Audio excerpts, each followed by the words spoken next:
Na tukiangazia mengine ni kwamba wakulima wa mpunga eneo la Mwea kaunti ya Kirinyaga wanalalamikia kile wanachodai ni serikali kukosa kununua mchele kutoka kwao na kuruhusu bidhaa hiyo kutoka mataifa ya nje.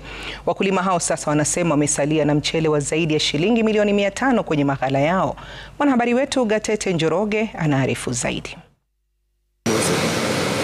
Maghala yaliyojaa magunia ya mchele yanayosubiri wanunuzi. Wafanyikazi walio mbioni kupokea mchele unaofika na kutayarisha kwa uuzaji, ila hakuna wanunuzi. Ndio hali wanayokabiliana nayo wakulima wa mpunga eneo la Mwea kaunti ya Kirinyaga. Furaha waliokuwa nayo hapo awali imeendelea kudidimia. Ahadi ya serikali kununua mchele mara kwa mara imekuwa ndoto. Niko na 5,000 metric tons ambayo sina kwa kuuza. Our off-taker are not taking. Na wakikataa kuchukua, sisi tunambaki tu na store na mchele wetu kwa store.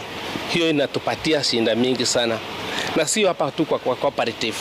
Hata wale wanajaribu kumiro pahali pengine. Jawabu ni hiyo tu.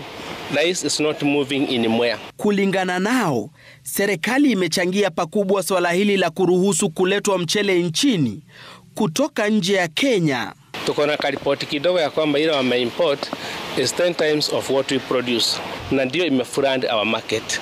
Kwa hivyo kile tungetaka kuuliza serikali hasa ni ihort ama isimamishe kidogo importation ili watu wa Mwea waweze kuuza mchele yao. Ni hali ambayo wakulima hapa wanasema itaathiri kilimo cha msimu huu, kwani malipo wanayopokea kutoka kwa mchele ulionunuliwa ndio wao hutumia kununua mbolea. Tunalipangwa mwezi wa 5 na wa 6 na wakulima wanataka kununua mafertilizer na dawa za kuspray. Please kunja utuchukulie mchele wetu. Wakati President Kenyatta alikuwa mchele ulikuwa unanunuliwa na serikali na tulikuwa tunalipa mapema sana, lakini siku hizi imekwama kwa mastore.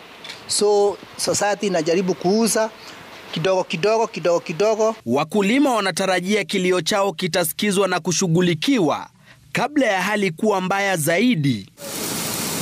Gatete Njoroge, Runinga ya Citizen.